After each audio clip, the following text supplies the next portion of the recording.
শুভরা দুই ভাই। তার ছোট ভাই রাহুল এখন হাতে খড়ি দিচ্ছে, আর সে পড়ে ক্লাস 8-এ। তার মায়ের নাম অর্চনা মিশ্র আর তার বাবার নাম দেবজিৎ মিশ্র। ব্যবসার কাজে তার বাবাকে কলকাতায় থাকতে হয়। সপ্তাহের শেষ 2 দিন বাড়ি আসে। শুভদের বেশ বড় পুরন বাড়ি। এটা তার দাদু অর্থাৎ ঠাকুরদার বানানো। তার দাদু অনাদি মিশ্র গ্রামের নাম করা হোমিওপ্যাথি ডাক্তার ছিলেন। এখন বয়স হয়েছে 78। বয়সের ভারে লাঠি হাতে ওঠা চলা করতে কষ্ট বলে বেশিরভাগ সময় শুয়ে কাটান। তার দ্বিধাগত হয়েছে। অনাদি মিশ্রের বড় মেয়ে অর্থাৎ শুভর রীতা পিসি রাঁচিতে থাকতেন। এখন তিনি মৃত। তার স্বামী ওখানকার চিকিৎসক। রীতা পিসির মৃত্যুর আগে পিসে যোগাযোগ রাখতেন নিয়মিত। এখন বিশেষ প্রয়োজন ছাড়া যোগাযোগ রাখেন না বললেই চলে। শুভর বাবার আরেক ভাই অভিজিৎ মিশ্র নর্থ বেঙ্গলে বিয়ে করে থাকে। সে আবার পুজোর সময় ছাড়া আসে না। কাজেই শুভর বাড়িটা বেশ ফাঁকা ফাঁকা।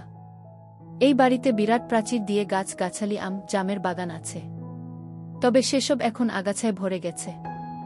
একটা পুকুরও আছে। এখন ওটা পানা পুকুর। শুভর মা অর্চনাই এই বাড়ির সব সামলায়। ছেলেদের পড়াশোনা, টিউশন, শ্বশুর মশাইয়ের সেবায়ত্ন, এত বড় বাড়ির যাবতীয় কাজকর্ম সে নিজে হাতেই করে। শুভর বাবা দেবজিৎ খুব শান্ত স্বভাবের লোক। ব্যবসা তার রমরমিয়ে চললেও লোকের ক্ষতি করে না, বরং উপকার করে। তার বয়স 44। গায়ের রং ফর্সা, মাথায় পরিষ্কার টাক পড়েছে। চেহারা ভালো। গ্রাজুয়েশন করেই ব্যবসায় লেগে পড়ে সে। তারপর নিজের হাতে ব্যবসাটা দাঁড় করায়। এর জন্য সে তার স্ত্রী অর্চনাকেই কৃতিত্ব দেয়া। স্বামী কর্তব্যপরায়ণা স্ত্রী অর্চনা বাড়ির সমস্ত কাজ কোমর বেঁধে না সামলালে সে হয়তো সফল হতো না। অর্চনা পরিশ্রমী মহিলা। সারাদিন বাড়ির নানা কাজ করেও তার শরীরে স্বাস্থ্য আছে। বাঙালি 2 বাচ্চার মায়েদের শরীরে যেমন একটু মেদ জমে যায় তেমন। তার বয়স এখন 38। সেও ফর্সা। তার মুখে একটা শ্রী আছে। 18তে উচ্চ মাধ্যমিক পাশ করবার পর সবে কলেজে উঠেছিল অর্চনা। তখনই অনাদি বাবু পছন্দ করে ছেলের বউ করে আনেন। তারপর সংসারের কাজ করতে করতে আর পড়াশোনা এগোনি। সুরমশাইয়ের একমাত্র ভরসা অর্চনাই। এবার আসা যাক লালির গল্পে। শুভ আর তার ভাই রাহুল বাগানে খেলা করছিল প্রতিদিনের মতো। অর্চনা 2 হাঁটুর উপরে তুলে কাপড় কাচ্ছে। সাবানের ফেনা মাখা হাত দিয়ে সে বাচ্চাঘরে কাপড় ধুইছে। তার হাতের শাখা পোলা আর 2খানা সোনার চুড়ির শব্দ কাপড় কাচটানোর সঙ্গে তাল দিচ্ছে। দেবজিৎ ছুটির দিনে বাড়ি থাকলে বসে থাকে না। বাড়ির এটা ওটা কাজে লেগে পড়ে। তাদের বাড়ির গাছগাছালি এলাকাটি ভীষণ ছায়াশীত। কয়েকটা আগাছা কেটে পরিষ্কার করছিল দেবজিৎ। আচমকা ছোট ছেলে রাহুলের চিৎকার শুনে অর্চনা বাচ্চাঘর থেকে চেঁচিয়ে ওঠে, কি হলো রে? এই শুভ, তুই আবার ভাইয়ের গায়ে হাত তুললি? দেবজিৎ বেরিয়ে এসে দেখল শুভ দাঁড়িয়ে আছে মেইন গেটের কাছে। বকুনি দিয়ে বলল, কি রে ভাই, কোথায়? শুভ ভয় পেয়ে বলল, বাবা, কুকুর।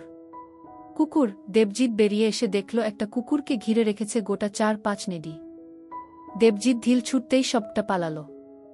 শুধু লাল রঙা মাদি কুকুরটা কুই কুই করতে করতে এ বাড়ির পেছনের ঝোপের দিকে পালালো। সেই থেকে সেই কুকুরটি হয়ে গেল এই বাড়ির পোষ্য। দেবজিৎই নাম দিয়েছিল লালি। লালি এখন এ বাড়িতে অবাধ চলাফেরা করে। শুভ আর রাহুল কখনো ওর কান মুড়ে দেয়, কখনো আদর করে দেয়। সে কিচ্ছু বলে না। বাড়ির ভালোমন্দ খাবারে তার শরীরও হয়েছে বেশ, তবু তার ভয় কাটল না। এই বাড়ির উত্তর দিকে ভাঙ্গা প্রাচীরের দিকে কুচুরিপানায় দীর্ঘ জলাজমি, যা শেষ হয়েছে এনএইচের দিকে। প্রাচীরের উপাশে একটা পাগল এসে জুটেছে কদ্দিন হল। রাহুল এখন ছোট, তাকে চোখে চোখে নজর রাখে অর্চনা। কিন্তু শুভ স্কুল থেকে ফিরবার সময় কত কি দেখতে থাকে। জলাজমির পানার মধ্যে সাপের ব্যাঙ ধরা, তাদের বাগানে 2টো বেজির খেলা, এছাড়া সম্প্রতি আমদানি হওয়া পাগলটার আচরণ সব লক্ষ্য রাখে সে। দুপুর বেলা ছুটির দিনে বাড়িটা খা খা করে। তখন সে কখনো 3তলার খোলা ছাদে গিয়ে ঘুড়ি ওড়ায়। বাগানের পেছনে গিয়ে শান্ত পাগলটার শুয়ে শুয়ে আকাশের দিকে হাত নাড়তে থাকা দেখে। কখনো কখনো তার এসব ঘোরাফেরার সঙ্গী কেবল লালি। একদিন দুপুরে ভাত খাবার পর সে বুকশেলফ থেকে একটা ডিটেকটিভ গল্প পড়ছিল, যেখানে একটা কুকুরই গোয়েন্দার সঙ্গী হয়ে কত কি হেল্প করছে। সেও মনে মনে কল্পনা করে সেও ডিটেকটিভ হবে আর লালি হবে তার অ্যাসিস্ট্যান্ট। দুপুর বেলা বাড়ির কাজকর্ম সেরে অর্চনা একটু বিশ্রাম নেয়। রাহুলের 3.5 বছর বয়স হলেও দুপুরে মায়ের কাছে ঘুমানো তার অভ্যাস। এখনও সে খায়। অর্চনা মনে করে আর একটু বড় হলেই খাওয়া ছেড়ে যাবে ছেলের। শুভ জানে এই সময় বাড়ির বাইরে বেরোলে মা বকা দেবে। চুপচাপ মায়ের শোবার ঘরে দেখে মা পাশ ফিরে শুয়ে আছে। মুখ ডুবিয়ে তার ভাই খেতে ব্যস্ত। শুভ নিচে নামে। শুভকে দেখেই লালিও পিছু নেয়। বাড়ির পেছন দিকের ঝোপে একটা রঙিন পাখি আসে। পাখিটা এখনো বসে আছে। শুভর অনেক দিনের ইচ্ছা পাখিটা সে পুষবে। পাখির পিছু নিতে গিয়ে সে দেখল পাগলটা প্রাচীরের ভাঙ্গা জায়গায় বসে আছে। পাগলটার একটা নতুন সঙ্গী জুটেছে, কালো রঙের বিচ্ছিরি একটা কুকুর। লালিকে দেখেই কুকুরটা তেড়ে এলো। লালি ভয় পেয়ে দু-একবার ঘেউ ঘেউ করে পিছু হটল। পাখিটাও ভয় পেয়ে পালালো। মনে মনে রাগ হচ্ছে শুভর এমন ভীতু কুকুর। শুভ গোয়েন্দার অ্যাসিস্ট্যান্ট হতে পারবে তো? কিছুক্ষণ পরেই তাজ্জব জিনিসটা দেখল শুভ। কালো বিচ্ছিরি কুকুরটা লালির পিছনে গিয়ে চড়ে উঠল। লালি আর ভয় পাচ্ছে না। কালো কুকুরটাও চড়ে উঠে একটা ধাক্কা দিচ্ছে। শুভ কখনো কুকুরের মাঝখানের পা দেখেনি।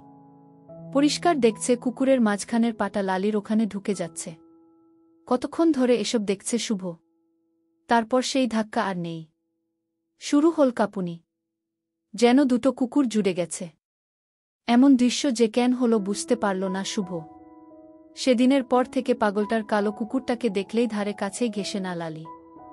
ভাদ্র মাসের দুপুর। বেশ গরম। স্কুল থেকে ফিরছিল শুভ আর তার বন্ধু সমীর। শুভ পড়াশোনায় ভালো, সমীর ভালো না। তবে সমীর অনেক মজার মজার কথা বলে শুভকে। যা শুনে বেশ মজা পায় শুভ। শুভ স্কুল থেকে মাঠ দিয়ে ফেরে। অর্চনা ছেলেকে বলে দিয়েছে হাইওয়ের ওদিকে গাড়িঘোড়ার রাস্তা দিয়ে না এসে এই ধার দিয়ে আসতে। প্রাণের বন্ধু সমীর, তাই সেও এই পথেই বাড়ি ফেরে। রাস্তায় একদল কুকুরের লড়াই লেগেছে। শুভ ভয় পেয়ে গেলে সমীর বলে, ভয় পেলি কেন? এইবার দেখবি কি হবে। শুভ মোটামুটি জানে এটা বাজে কাজ। সে বলল, বাজে কথা বলছিস কেন সমীর? আরে বাজে কথা কেন রে? এসব না হলে কি তুই আমি জন্ম হতাম? কি বলিস? ফিসফিসিয়ে গুরুদেবের মতো সমীর বলে, এই যেমন আমার বাবা আমার মাকে না সেবা না দিলে আমি কেমন হতাম। তুই জানিস না কিভাবে বাচ্চা হয়? মানে? অনুসন্ধিৎসায় তাকিয়ে থাকে শুভ। শুভ জানে সমীর পড়ার বাইরে অনেক কিছু খবর রাখে। ওর বাবা আর্মিতে ছিল। দেশবিদেশের কত কি গল্প জানে। তবে কি সত্যি আমি আর ভাই জন্মেছি বাবা মা একসাথে থাকে বলেই? অবাক হয়ে ভাবে শুভ। অনুসন্ধিৎসা চাপতে না পেরে বলল, সমীর আমার বাবা মাও কি তাহলে? সমীর বিজ্ঞের মতো হাসে বলল, দুবার কেন? সবসময় করে।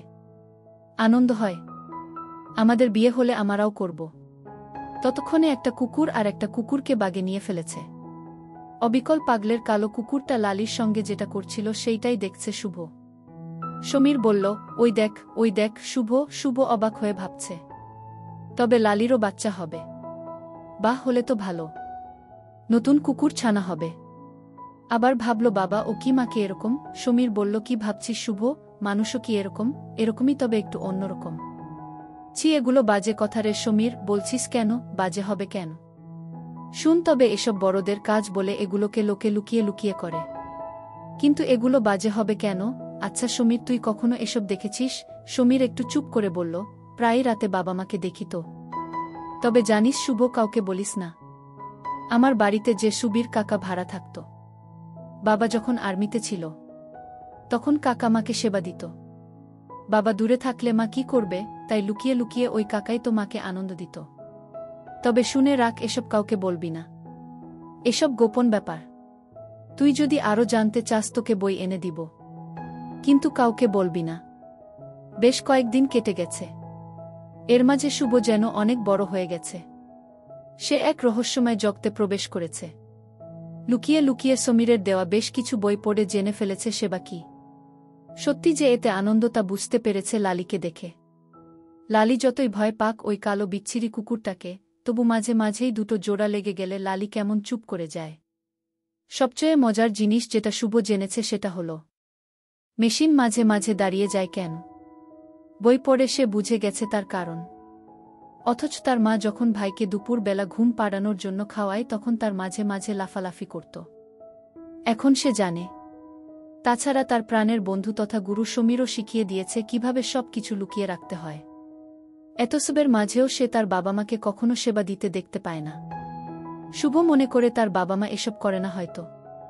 না, লালির বাচ্চা হয়নি। তার আগেই ও যে কোথায় চলে গেল খোঁজ নেই। এদিকে পাগলটা আস্তানা গেড়েছে জমিয়ে। মাথা ভর্তি ঝাঁকটা চুল, দীর্ঘদিন না কাটা দাড়ি, গোফ, ভীষণ খারাপ চেহারার। গলায় একটা ঘুমসিতে যত রাজ্যের মাদুলি আর তামার পয়সা ঝোলানো। একটা ছেঁড়া ফাটা ব্যাগ। ওতে যে কি আছে কে জানে। আঁকড়ে রাখে সবসময়, কিন্তু সবসময় যেন কিছু ভাবছে। একা একা দাঁত বের করে হাসছে। এবড়ো খেবড়ো দাঁতগুলোও জঘন্য। হলদে দাঁতে লাল ছোপ ছোপ। ঝুঁকে ঝুঁকে হাঁটে।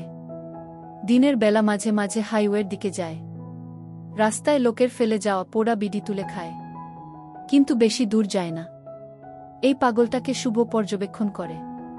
সমীরের কাছে জেনেছিল গোয়েন্দারা অনেক সময় পাগল সেজে থাকে, কিন্তু এর ধারে কাছে যায় না শুভ। ভীষণ নোংরা বলে। তবে পাগলটা বেশি দূর যায় না, আবার ফিরে আসে। বেশিরভাগ সময় বাড়ির পেছনের চাতালে কাটায়।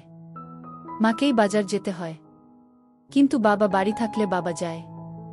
রবিবার সকালে বাবা বলল, শুভ আজ মাটন খাবি? শুভ আনন্দে বলল, খাবো খাবো।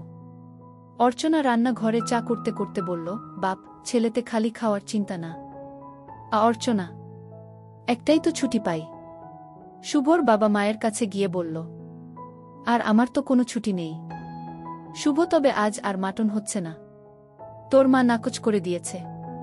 শুভ মনমরা হয়ে যায়। অর্চনা শ্বশুর মশাইকে চা দিয়ে দেবজিৎকে দেয়। সকালের কাজ সেরে সোজা বাচ্চা ঘরে যায়। স্নান করে বেরিয়ে আসে, একটা সাধারণ সুতির নাইটি পরে। বেরিয়ে এসেই বলল, কি হলো, তুমি এখনো বাজার যাওনি? মাটন না কি আনবে বললে যে? শুভ জানে তার মা এরকমই। সংসারের সব কাজ সামলেও তাদের আবদার মেটায়। ছোট্ট ছেলে রাহুল নিচে খেলে বেড়াচ্ছে। মাটন খাওয়ার টোপে মা শুভকে অঙ্ক করতে বসিয়েছে। শুভ না পারলে রান্নাঘর থেকে সাহায্য করছে। এদিকে অর্চনার শ্বশুরমশাই আবার চিবোতে পারেন না, তার জন্য তোর স্টু করে দিতে হবে। সবকিছু সামলেই অর্চনা 40 ছুঁই ছুঁই 38 বছরের গৃহকর্ত্রী। শুভ বলল, মা, অঙ্কগুলো কমপ্লিট। রেধে রেখে ঘাম মুছতে মুছতে বেরিয়ে এলো মা। খাতাটায় চোখ বুলিয়ে বলল, বই গুছিয়ে নিচে দাদুর ঘরে ভাই আছে, ডেকে নিয়ে আয়। শুভ এইটে পড়লেও এখনো মা স্নান করিয়ে দেয়া। দুই ভাইকে মা স্নান করিয়ে দিয়ে বলল, কই গো, এবার তুমি স্নানে যাও। দেবজিৎ স্নান করে বেরিয়ে আসতেই দেখল টেবিলে সাজানো খাবার। খাওয়া দাওয়ার পর অর্চনা টেবিলে এটোকাটা তুলতে এসে বলল, দেখলে তো, এই তোমাদের খাওয়া। খাবে কম, নষ্ট করবে বেশি। আহা অর্চনা, উচ্ছিষ্টগুলো পাগলটাকে দিয়েছ না? তবে আর নষ্ট হল কই? হ্যাঁ, হাত পুড়িয়ে আমি তো পাগলের জন্য রাধি। এটো খাবারগুলো যখন মা পাগলকে দিতে যায়, শুভ পেছন পেছন যায় সবসময়। পাগলটা যেন হামলে পড়ে খাবারের উপর। অর্চনা খাবারটা পাগলের কাছে নিয়ে যেতে পাগলটা তার অ্যালুমিনে থালায় নিয়ে নেয়। শুভ বলল, মা দেখো কেমন গোগ্রাসে গিলছে, দেখ দেখি, বেচারা কত কষ্টে আছে। মা, ও কি কখনো ভালো হবে না? ডাক্তার দেখালে হতে পারত। মা, আমরা ডাক্তার দেখাতে পারি না? বলেই শুভ চাতালের দিকে সরে গেছিল। অর্চনা বাধা দিয়ে বলে উঠল, শুভ, যাস না। অর্চনা প্রতিদিন পাগলটাকে খাবার দিয়ে আসে। তার ভীষণ দয়া হয়। এটোকাটা সব চিবিয়ে খায়। শুধু তাই নয়, তার কুকুরটাকে ভাগ দেয়। অর্চনার ইচ্ছে করে না এটোকাটা দিক পাগলটাকে। একটা মানুষ তাদের এটো খাবে কেমন যেন লাগে, তাই অনেক সময় ভালো খাবারও খেতে দেয়। দেবজিৎ জানে অর্চনা ভীষণ দয়ালু, তাই স্ত্রীকে বলে, অর্চনা, মানুষের কত যন্ত্রণা, সব কি দূর করতে পারবে? পাগলটাকে নিয়ে একটা কাণ্ড ঘটল সেদিন। রাস্তা দিয়ে দুটো অল্প বয়সী ছেলে যাচ্ছিল। পাগলটা রাস্তার পাশে ঝুঁকে ঝুঁকে হাঁটছে আর কি কুড়াচ্ছে। ছাদে দাঁড়িয়ে দেখছিল শুভ। আচমকা ছেলে দুটোর মধ্যে একজন ঢিল ছুড়ল ওর দিকে। তারপরেই পাগলটা তেড়ে যেতেই ওরা দুজনে দৌড়ে পালালো। পাগলটা আবার নিজের রাস্তায় চলতেই একজন এগিয়ে এসে প্যান্টায় টান মেরে নামিয়ে দিতেই ঝুঁকে ঝুঁকে হাঁটা পাগলটা আবার তেড়ে গেল। দুটো ছেলে এতে মজা পাচ্ছে। তারা ততক্ষণ ধরে পাগলটাকে বিরক্ত করে যাচ্ছে। পাগলটা এবার ভয় পেয়ে পালাচ্ছে এনএইচের দিকে। তার পায়ে বোধ হয় কোনো সমস্যা আছে। পা বেঁকিয়ে বেঁকিয়ে ছুটছে। ওরাও ঢিল ছুটছে আর হাসছে। শুভর খুব রাগ হচ্ছিল, কিন্তু সে কিছু বলতে পারছিল না। সেদিন শুভর মনটা খারাপ হয়ে পড়েছিল। পরদিন থেকে আর পাগলটাকে দেখা যায়নি। বাবা আজ থেকেই কলকাতা সকালে বেরিয়ে যাবে। রাতে মা খাবার দিতে গিয়ে দেখল পাগলটা নেই। এসে বাবাকে বলল, জানো ওই পাগলটা নেই। আরে পাগল কি আর এক জায়গায় থাকার লোক? নতুন কোনো দেশে বেড়াতে গেছে দেখ। মা বলল, ঠাট্টা করো না। ওর পায়ের গোড়ালিটা বাঁকা আমি দেখেছি। ও বেশি দূর হাঁটতে পারবে না। তবে দেখো তোমার হাতের সুস্বাদু খাবারের টানে আবার ফিরে আসবে। কাছে পিঠে কোথাও আছে। প্রায় 2 দিন পর রাহুল দৌড়ে এসে বলল, দেখ দেখ দাদা ভাই। শুভ রাহুলের মাথায় টোকা মেরে বলল, কি দেখব তোর মাথা? একসেট কে একসেট? রাহুলের পিছন পিছন বাড়ির পিছন দিকে যেতেই ভাঙা প্রাচীরের গোড়ায় একসেট হয়ে পাগলটা শুয়ে আছে। ওরে বাপরে, এত বড়! চমকে ওঠে শুভ। শুভর চোখ আটকে আছে পাগলটার মেশিন দেখে। দাদা ওর এত বড় কেন? ভাইয়ের কথা শুনে শুভ সব জানতার মতো বলল, ও বড় না এই জন্য। কিন্তু নিজেও কম আশ্চর্য হচ্ছে না। দীর্ঘদিন নোংরা জমে ওই জায়গাটায় চুলের বোঝা আর ময়লা। তার মাঝে বিরাট জিনিসটা। শুভ দেখল শুধু বড়ই নয়, তার চেয়ে অন্যরকমও। সাল ওঠা। শুভ চলে আসে ওখান থেকে। মা স্নান সেরে বেরিয়ে আসে। একটা বাদামি রঙা পুরনো ঘরে পরা তাঁতের শাড়ি পরেছে অর্চনা। শ্বশুর মশাইয়ের ঘরে গিয়ে অর্চনা বলল, বাবা খাবার এনে দিই? অনাদি বাবু শীর্ণ গলায় বললেন, দিয়ে যাও বৌমা। অর্চনা রান্নাঘরে গিয়ে খাবার বেডে শ্বশুরের ঘরে পৌঁছে দেয়। পেছনের জঙ্গলের দিক থেকে শুভ আর রাহুলকে লাঠি হাতে আগাছার গাছগুলি ভাঙতে ভাঙতে এগিয়ে আসতে দেখে অর্চনা বলে ওঠে, শুভ তুই আবার ওই নোংরায় গিয়েছিলি? সঙ্গে ভাইকেও নিয়ে গেলি? না, আমি গেলাম কোথায়, ভাই তো ডাকল। অর্চনা মিথ্যে ভীতি দিয়ে রাহুলকে বলল, সেপাশে গিয়েছিলি কেন? না মা পাগলটা একসেট, আমতা আমতা করে বলল রাহুল। হ্যাঁ গো মা, পাগলটা একসেট। তার মনে হয় অসুখ করেছে। শুভও বলল, হোক, তোকে আর পাগলকে নিয়ে ভাবতে হবে না। স্নান খাওয়া নেই সারাদিন, 2 ভাইজে টোটো করে ঘুরছে। শুভ লাফিয়ে লাফিয়ে সিঁড়ি দিয়ে উঠে গেল। রাহুলও পেছন পেছন চল। অর্চনা শুভকে আর রাহুলকে সাবান ঘষে ভালো করে স্নান করালো। শুভ সত্যিই পাগলটাকে নিয়ে চিন্তায় পড়েছে। বলল, মা ওর কি সত্যি অসুখ হয়েছে? অর্চনা বলল, তোকে আর এসব ভাবতে হবে না। সারাদিন খালি রোদে ঝোপে টোটো করে ঘোরা হচ্ছে। স্নান সেরে এলেই 2 ভাই খাবার জন্য লাফালাফি করে। শুভ এসে বলল, মা খিদে পেয়েছে। দুপুরে খাওয়ার সেরে ভাত ঘুম দিতে চলে এলো শুভ আর রাহুল। অর্চনা হাত মুখ ধুয়ে বাসন কোচন ধুয়ে ফিরল নিজের ঘরে। ওপাশ থেকেই গলা চড়ালো, তোদের 2 ভাইয়ের ঘুম নেই না রে? রাহুল শুভর উপর চড়ে হুটোপুটি করছে। শুভ বিরক্ত হয়ে বলল, মা দেখো ভাইকে, আমি তোমার কাছে ঘুমোব। অর্চনা ধমকের সাথে বলল, রাহুল। দুজনেই মায়ের কাছে গিয়ে শুয়ে পড়ল। মায়ের স্নান করা স্নিগ্ধ ঠান্ডা জড়িয়ে দুজনেই শুয়ে পড়ল। ছোট্ট রাহুল ইতিমধ্যেই খাওয়া শুরু করে দিয়েছে। শুভ দেখছে মায়ের সম্পদ। শুভ মনে মনে ভাবে একদিন সেও মায়ের এখান থেকে খেয়েছে। তার অবশ্য মনে নেই। রাতে খাবারের পর মা পেছনের দরজা দিয়ে পাগলটাকে খাবার দিয়ে আসে। বাসি ভাত, বাসি রুটি, মুড়ি, অনেক কিছুই দেয়। অর্চনা খাবার দিতে গিয়ে দেখল এই গরমের সময়ে ছেঁড়া কাঁথা মুড়ে মুখ থেকে শুয়ে আছে পাগলটা। বেঁচে আছে কি মরে গেছে সত্যিই বোঝা মুশকিল। অর্চনার ভয় হল। আস্তে করে কাঁথাটা টানতেই দেখল একসেট হয়ে শুয়ে আছে পাগলটা। তার গা ঠকঠক করে কাঁপছে। অর্চনা প্রথমবার ভালো করে দেখল পাগলটাকে চুল, দাড়ি আর ময়লা গায়ে বয়সটা ঢাকা পড়ে গেছে। আসলে বয়সটা 23-24-এর বেশি নয়। চেহারাটা পেটানো। পায়ের গোড়ালির কাছে যে বাঁকা সেটা আগেও দেখেছে সে। এজন্যই হাঁটতে গেলে সামান্য খুঁড়িয়ে খুঁড়িয়ে হাঁটে। শুভ শুনতে পাচ্ছে মা বাবার সাথে ফোনে কথা বলছে। আরে ওই পেছনের পাগলটা। মনে হয় বেশ জ্বর গো, অর্চনা বলল। দেবজিৎও চিন্তায় পড়ল। কোথাকার কে পাগল ঠিক নেই, কিন্তু চোখের সামনে একটা জলজান্ত লোককে মরতে দেওয়া তো যায় না। তাছাড়া দেবজিতের বাড়ির পাশেই মরলে কত কথা হবে। শান্ত স্বভাবের নির্ঝঞ্ঝাট মানুষ দেবজিৎ, সে বলল, কি করা যায় বলো তো? আচ্ছা, জ্বরের ওষুধ কি ওকে দেব? অর্চনাই সাংসারিক যে কোনো সমস্যায় পথ বাতলে দেয়, দেবজিৎ সেটা জানে। কিন্তু ওকে খাওয়াবে কিভাবে? ওকে তো কখনো কথা বলতে বা শুনতে দেখিনি, একবার চেষ্টা করে দেখি না। ছেলেটাকে তো মরতে দেওয়া যায় না, অর্চনা অসহায়ের মতো বলল। অর্চনার মুখে ছেলেটা কথাটা শুনে অবাক হল দেবজিৎ। পাগলটা ছেলে নাকি বুড়ো দেবজিৎ কখনো ভালো করে দেখেনি। অর্চনাই তো খাবার দেয়, ওই হয়তো জানে। কিন্তু যা দাড়ি আর উস্কুস্ক ঝাঁকটা চুল, কে জানে বয়স কত। কি ভাবছ গো? অর্চনা অসহায়ের মতো বলল। দিয়ে দেখো। শুভ ফোনে বাবা কি বলছে না শুনতে পেলেও মার কথা শুনে খুশি হল। যাই হোক, পাগলটাকে ওষুধ দেবার কথা তার মা ভেবেছে। অর্চনা ওষুধের ডিবে থেকে প্যারাসিটামল আর জলের বোতল নিতেই শুভ বলল, মা পাগলটাকে ওষুধ দেবে? আমিও যাব। অর্চনা অন্য সময় হলে শুভকে পাগলটার কাছে যেতে বাধা দিত, কিন্তু তার এখন নিজেরও ভয় করছে। আর যতই হোক পাগল তো। মায়ের পিছু পিছু পেছন দরজা দিয়ে পৌঁছে গেল ও। একসেট পাগলটার গায়ে সেই ছেঁড়া কাঁথাটা ঢাকা। একটা পুরনো বাটিতে যেমন খাবার দিয়ে গেছিল অর্চনা, তেমন খাবারটি পড়ে রয়েছে। খাবার না খেলে ওষুধ দেবে কি করে? অর্চনা এবার পাগলটার গায়ে ধাক্কা দিয়ে বলল, ওই ওঠ ওঠ।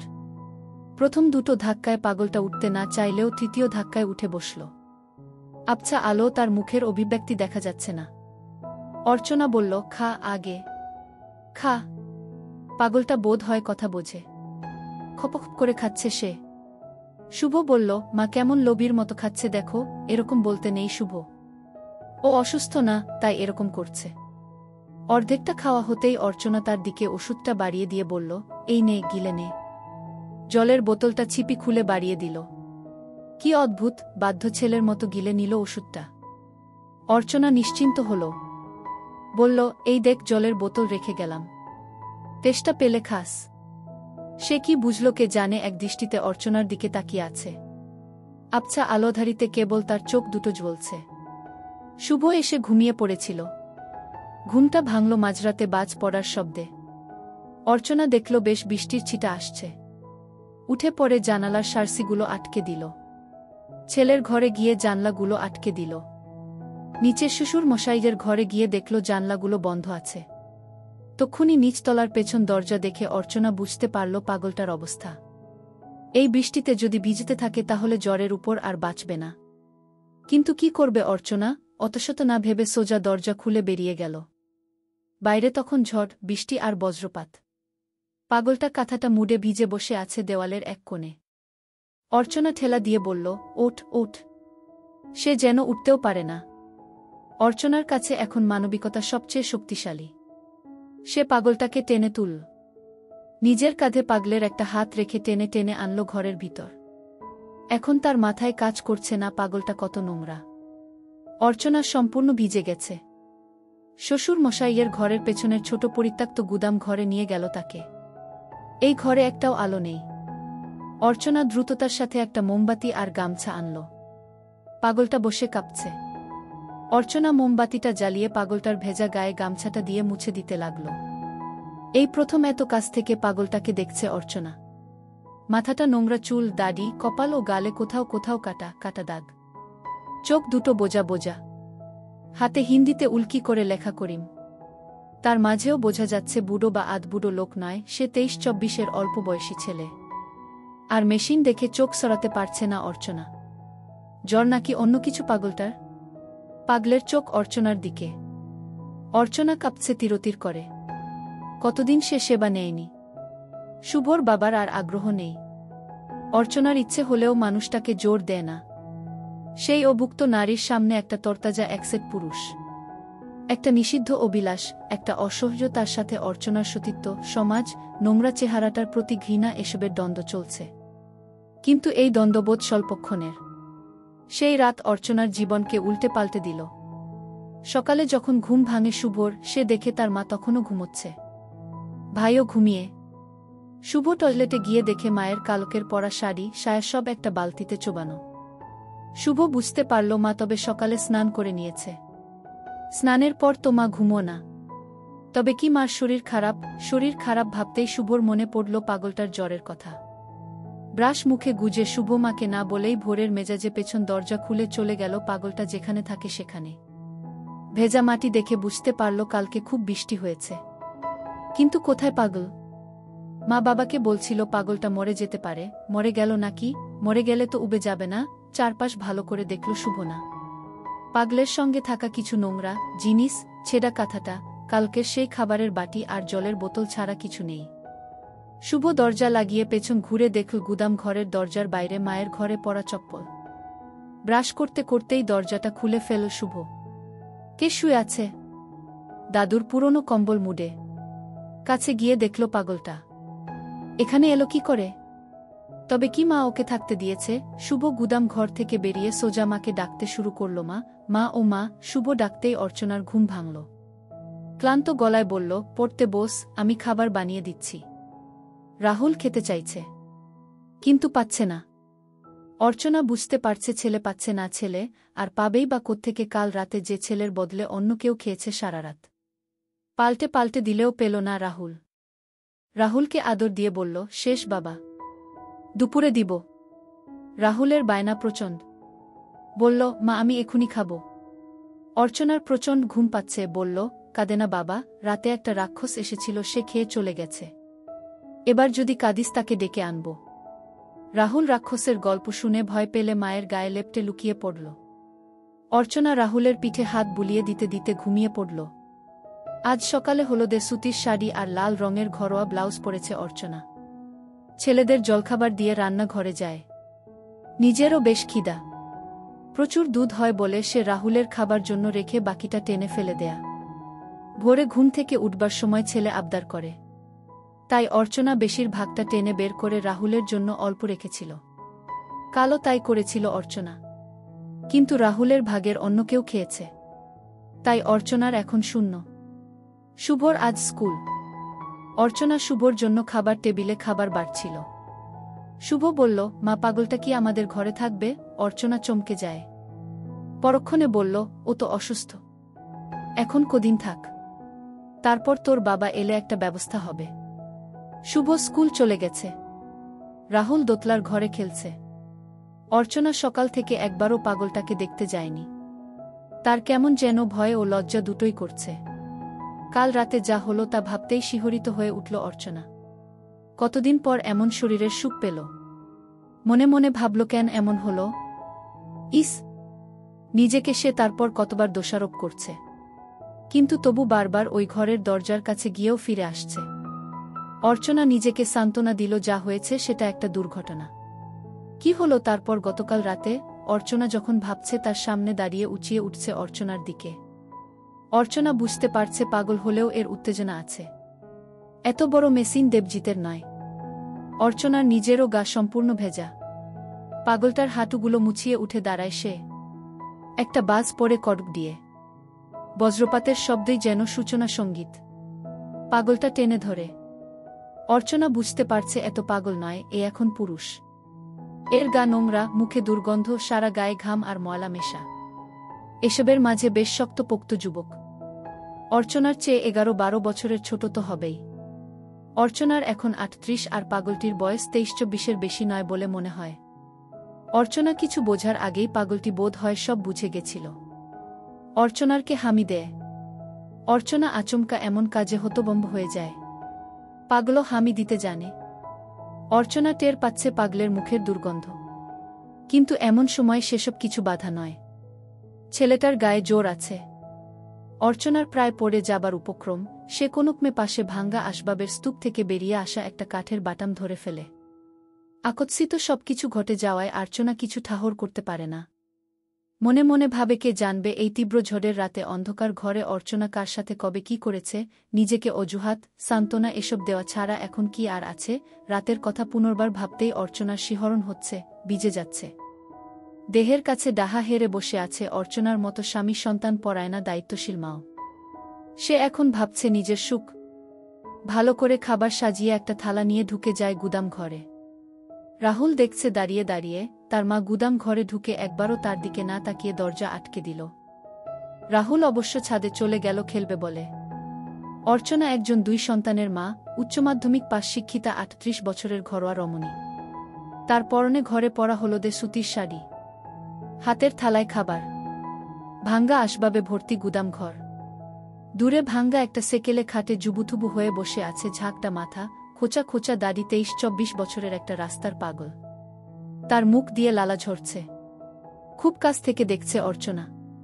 থালাটা তার সামনে রাখে। খাবার পেয়েই লোভাতুর ভাবে হামলে পড়ল পাগলটা। অর্চনা মমতাময়ী মায়ের মতো তার শীতল হাতটা পাগলটার মাথা ছোঁয়ায়। না, জ্বর নেই। অর্চনা সামনের খাটে বসল। অর্চনা পরম স্নেহে বলল, করিম। পাগলটা তাকায়। এই নামে তাকে যে ডাকা হতো তা পাগলের চাহনি দেখে বুঝতে পারে অর্চনা। পাগলের খাওয়া থেমে গেছে। সে তাকিয়ে আছে অর্চনার সম্পদের দিকে। অর্চনার স্বর আটকে যাওয়া সাহসী গলায় বলল, খাবি এ দুটো? করিম বিদ্যুতের মতো মাথা নাড়ল। অর্চনা স্নেহশীলা মায়ের মতো বলল, আয়। পাগলটা অর্চনার কাছে গেল। ছেলেমানুষের মতো হেসে উঠল। অর্চনা একটা বার করে আনল। আর সাথে সাথে পাগলটা খেতে শুরু করল। অর্চনা ভুলে গেছে ছেলেকে দুপুরে খাওয়ানোর কথা। সে এখন পাগলের মধ্যে বিভোর। তার এখন করিমকে চাই। করিম খাচ্ছে, অর্চনাকে জড়িয়ে ধরে। অর্চনা আস্তে আস্তে মাসিনটা হাতে নেয়। অনেক বড়। একটা অদ্ভুত বোধ হচ্ছে অর্চনার। এই হাতে অর্চনা সংসারের কাজ করে, এখন এই হাতেই সে ধরেছে আরেকজনের মেশিন। রাহুল ছাদে খেলতে খেলতে নেমে আসে। মাকে কোথাও না দেখতে পেয়ে গুদাম ঘরের দরজার কাছে এসে দাঁড়ায়। সে ডেকে উঠল, মা। দ্বিতীয়বার রাহুল আগের চেয়ে জোরে আবার ডেকে উঠল, মা। অর্চনা কোনোরকম নিজেকে সামলে বলল, কি হলো রে? তুমি কোথায়? এই তো আমি এখানে কাজ করছি। তুই ছাদে যা। রাহুল আর কোনো কথা না বলে ছাদে চলে যায়। প্রায় 30 মিনিট পেরিয়ে গেছে। এর মাঝে রাহুল আবার একবার মা বলে ডেকে গেছে। অর্চনা আর কোনো সাড়া দেয়নি। বরং সে মৃদু গলায় গভীর শ্বাসপ্রশ্বাস ফেলছে। অর্চনার মনে পড়ল এর মাঝে রাহুল দুবার ডেকে গেছে। উঠে পড়ল অর্চনা। সারা গায়ে ঘামের সাথে পাগলটার নোংরা লেগে আছে। তাকে আবার স্নান করতে হবে। বেরিয়ে এলো অর্চনা। বারান্দায় খেলছিল রাহুল। কিছুক্ষণ পর অর্চনা নিচে গুদাম ঘর থেকে করিমকে নিয়ে বেরিয়ে এলো। বাড়ির নিচতলার টিউবওয়েল স্নান করাচ্ছে অর্চনা। রাহুল যে কখন নেমে এসেছে খেয়াল করেনি। চোখ পড়ল রাহুলের দিকে। রাহুল বলল, মা, এই পাগলটা কি আমাদের বাড়িতে থাকবে? অর্চনা হেসে বলল, ওকে পাগল বলতে নেই বাবা। ওকে দাদা বলবি। যা, উপরে খেলবি যা। রাহুল চলে গেল। অর্চনা বুঝে গেছে করিম বোবা। ওর মুখে কথা নেই। ও আবার ভয়ঙ্কর পাগলও নয়। কিন্তু ওর ক্ষমতা ভয়ঙ্কর। ভর দুপুরে যুবক ছেলেটাকে অ্যাকসেপ্ট করে স্নান করাচ্ছে অর্চনা। দীর্ঘদিনের নোংরা জমেছে গায়ে। এদিকে কালি জ্বর থেকে উঠেছে, পরিষ্কার করতে বেশি সাবান দিতে ভয় পাচ্ছে অর্চনা। তবু মোটের উপর অনেকটাই শব্দ লাগছে। কাল একবার শুভর বাবার দাড়ি কাটার রেজার দিকে দাড়ি গোফ পরিষ্কার করে দিলেই হয়। অর্চনা ঠিক করে নিয়েছে এই পাগলকে ঘরে রেখে দেবে। এমনিতেই তো নিরীহ, আর তাছাড়া অর্চনাকে যে সুখ দিয়েছে একে ছাড়া অর্চনা এখন ভাবতেও পারছে না। অর্চনা জানে দেবজিৎ মানা করবে না। নিচতলার একটা ঘর পরিষ্কার করে দিলেই থাকবে। শুভ স্কুল থেকে বাড়ি ফিরে দেখল তার বাবার ট্রাউজার পরে বারান্দায় খাটের উপর কেউ পিঠ উল্টে শুয়ে আছে। কে এসেছে বাড়িতে? ছাদে গিয়ে দেখল মা ঘুমোচ্ছে। মায়ের পাশে ভাইও ঘুমোচ্ছে। ঘুমন্ত অবস্থায় অর্চনাকে ঠেলতেই অর্চনা বলল, কি রে, স্কুল থেকে চলে এলি? মা, নিচে কে শুয়েছে গো? কে? ও, আরে ওই পাগল যে ছেলেটা। কি বলে মা? শুভ অবাক হয়ে শুধল, ও তো ভীষণ নোংরা। মা, ও কি আমাদের বাড়িতে থাকবে? থাক না। বেচারার কেউ কোথাও নেই। ইতিমধ্যে 1 সপ্তাহ কেটে গেছে। পাগলটা আস্তানা গেড়েছে বাড়িতে। এখন মায়ের বারণে ওকে আর পাগল বলা যায় না। তাই শুভ আর রাহুল এখন পাগলা দাদা বলে। পাগলা দাদা এখন বাড়িতে জাকিয়ে বসেছে। পাগলা দাদার থেকে দূরে থাকে শুভ। ভয়ে নয়, ঘৃণায়। এখন আর আগের মতো গায়ে নোংরা তেমন না থাকলেও গলায় নোংরা ঘুমসিতে মাদুলিগুলো কিংবা কোমরের ঘুমসির মাদুলি বেশ নোংরা লাগে। তাছাড়া মাঝে মাঝে মুখ দিয়ে লালাও ঝরে। আর গায়ের কালো চামড়ায় কাটা, ছেঁড়া, দগদগে ঘাও আছে। ছুটির দিন বাবা এসে বলল, অর্চনা দেখো, ও কিন্তু পাগল, বাড়িতে বাচ্চারা থাকে। ওর গায়ে অনেক জায়গায় ঘাও আছে। আবার কোনো ক্ষতি না করে বসে খালি খালি ভয় পাচ্ছ কেন? ওকে কখনো দেখেছ মারাত্মক পাগলামি করতে? চুপচাপ বসে থাকে, একা একা হাসে। ওর একটা অন্য জগৎ আছে জানো? পাগলদের কত কষ্ট বলো তো? দেবজিৎ জানে অর্চনার হাতে গড়া সংসারে কোনো ভুলচুক হবার জায়গা নেই। আর তাছাড়া তার বউ খুব দয়ালু। হেসে বলল, আচ্ছা বাবা, আচ্ছা। আমার দয়াময়ী বউয়ের ইচ্ছা হয়েছে যখন থাক। রাহুলের নতুন দাঁত হয়েছে। নানা রকম ভয় দেখিয়ে অর্চনা রাহুলকে খাওয়া ছাড়িয়েছে। শুভ মনে মনে খুশি। যখন ভাই খেত তখন ঈর্ষা হতো তার। মা খালি ভাইকে আদর করে। অর্চনা শুভকে কাছে ডেকে আদর করলে ভুলে যেত আসলে শুভ বড়, তাই বকুনি তাকেই খেতে হয় মাঝে মধ্যে। তবুও মা তাকে ভালোবাসে। শুভ নিজেও ছোট ভাইকে ভালোবাসে। কিন্তু রাহুল জন্মাবার পর মায়ের আদর দুভাগ হওয়ায় ঈর্ষান্বিত হয়ে ওঠে শুভ। প্রায় দিন 10 পর সুব্রত কাকুদের বাড়িতে নেমন্তন্ন ছিল। বাবা বাড়িতে নেই। পাশের গ্রামেই সুব্রত কাকুদের বাড়ি। সুব্রত কাকু শুভদের দূর সম্পর্কের আত্মীয় হন, তাই মা তাদের নিয়ে গেল। অর্চনা বিয়ে বাড়ি বলেই আজ গয়নাগুলো পরেছে। গলায় একটা লম্বা সোনার হার আর নেকলেস পরেছে। কানে দুল, হাতের গহনাগুলোও পরেছে। যাবার আগে মা রেঁধে রাখে। দাদুকে খাবার দিয়ে মা পাগলা দাদার ঘরে খাবার দিয়ে আসে। বিয়েবাড়ি থেকে শুভরা যখন ফিরে এলে তখন রাত 10টা। শুভর খুব ঘুম পাচ্ছিল। রাহুল আর সে ঘুমিয়ে পড়ল। অর্চনা আয়নার সামনে এক এক করে গয়নাগুলো খুলে ফেললেও বড় হারটা খুলল না। মনে মনে ভাবল থাক না গলায়। দেখে নিল ছেলেরা ঘুমিয়েছে কিনা। শাড়িটা বদলে ঘরে পরা সুতির কালো ম্যাক্সিটা পরে নিল।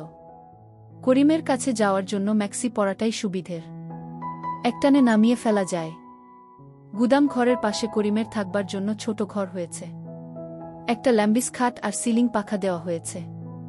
তাও অর্চনার গরম লাগে বলে ওখানে অর্চনা একটা টেবিল ফ্যানও রেখেছে। এখন 11টা, অনেক নির্ঝঞ্ঝাট। অর্চনা প্রায় 12টা নাগাদই যায় করিমের কাছে। ভোর হবার আগে আবার ফিরে আসে। শুভর বাবা বাড়ি থাকলে এড়িয়ে যায়। তবে এই ভালো যে করিমের তেমন জোরাজুরি নেই। দেবজিৎ থাকাকালীন কখনো করিম জোরাজুরি করলে অর্চনা নতুন পথ নিয়েছে। খেয়ে দেওয়া। প্রথম ঘৃণা লাগলেও কেন জানে না অর্চনার এখন ঘেন্নাটেন্না চলে গেছে। আজ একটু বেশিই শরীরটা চাইছে। অর্চনা তাই একটু আগেই পৌঁছায়। দরজা ভেজিয়ে বিছানার কাছে গিয়ে ডাকল, করিম। করিম করিম উঠে বসে। টেনে ধরে অর্চনাকে। শুভর ঘুম ভাঙল আচমকা। তার জল তেষ্টা পেয়েছে। সে উঠে বসল। হালকা আলো ড্রয়িং রুমে বেরিয়ে এসে দেখল পাশের ঘরে মা নেই। মা হয়তো বাচ্চা ঘরে গেছে। জল খেয়ে ডাক দিল, মা মা। অর্চনা শুনতে পায়নি। শুভ দাদুর ঘরের খোলা দরজায় ঢুকে দেখল দাদু নাক ডাকিয়ে ঘুমোচ্ছে। পাগলা দাদার ঘরের কাছে গিয়েই চমকে গেল। মায়ের হাতের চুড়ির শব্দ শুভর অনুসন্ধিৎসা উত্তেজনায় মিশে গেল। সে বুঝতে পারল দরজা ভেতর থেকে বন্ধ। জানলা লাগানো। পুরনো জানলার ফুটো চোখ রেখেও লাভ হল না। রাতের আধারে নাইট বাল্বের আলো কিছু বোঝা যাচ্ছে না। ফুটো চোখ রাখল আবার। শুভর চোখে পড়ল পেছনের জানলাটা খোলা। ওধারে যেতে হলে পেছন দরজা দিয়ে বাইরে যেতে হবে। শুভ আর দেরি করল না। পেছন দরজা খুলে সোজা বাইরে আগাছার দিকে চলে এলো। আগাছার মধ্যে ছড়ছড় করে কিছু একটা চলে গেল। শুভ ভয় পেলেও আবার সাহস নিয়ে পেছনে গেল। জানলাটা একেবারে বিছানা লাগোয়া। শুভ চমকে উঠল ভিতরের দৃশ্য দেখে। সকালে শুভ মায়ের দিকে তাকাতে পারছিল না। অথচ তার মাকে দেখে স্বাভাবিকই লাগছিল। মাঝে মাঝে অর্চনা শুভকে হোমওয়ার্কে হেল্প করছে। শুভ মাকে দেখলেই আগের রাতের একসেট মায়ের কথা মনে পড়ে। পাগলা দাদা আর মায়ের ছবি সামনে এসে যায়।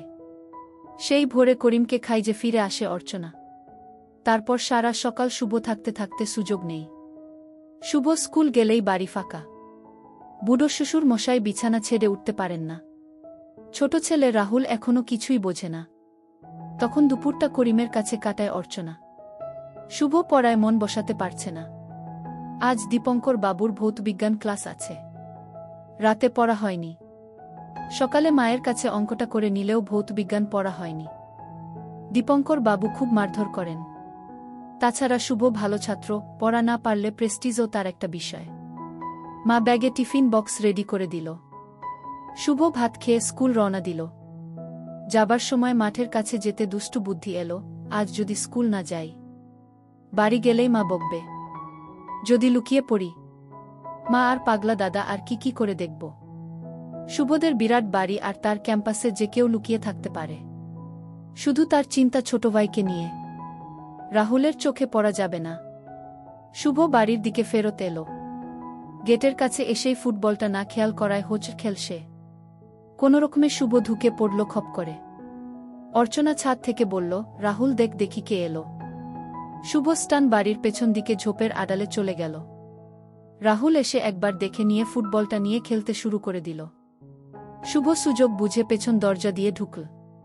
পায়ের মোজা জুতো খুলে গুদাম ঘরে ঢুকে পড়ল সে। ব্যাগটা খুলে রাখল। বেশ গরম হলেও সে ভাঙ্গা খাটটাতে শুয়ে বিশ্রাম নিতে থাকল। তক্ষুনি পাগলা দাদার ঘরে মাকে যেতে দেখল। শুভ যখন যাবে কি যাবে না ভাবছে তক্ষুনি অর্চনা বেরিয়ে এলো। পেছন ঝুঁকে ঝুঁকে লালা ঝরাতে ঝরাতে করিমও বেরিয়ে এলো। দুজনেই সিঁড়ি দিয়ে ছাদে চলে গেল। তবে কি মা ওকে দুপুরে ছাদে নিয়ে যায়?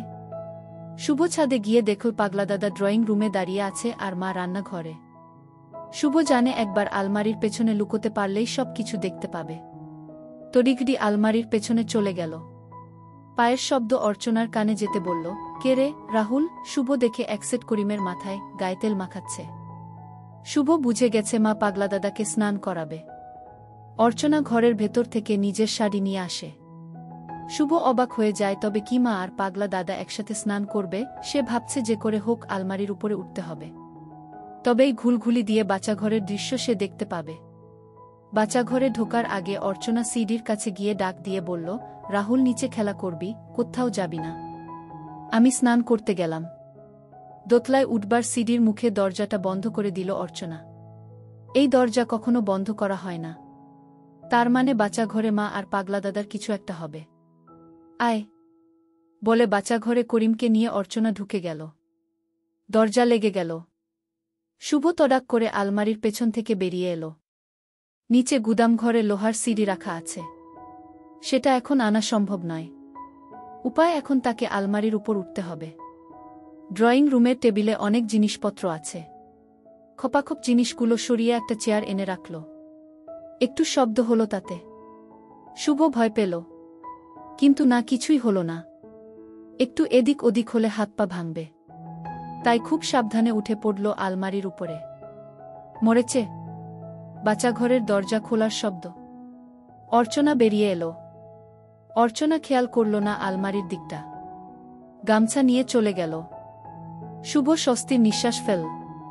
ঘুলঘুলিতে চোখ রাখল সে। আর ভিতরের দৃশ্য দেখে তার কেমন যেন ঘেন্না হতে লাগল। তার মাকেও তার ঘেন্না হতে লাগল।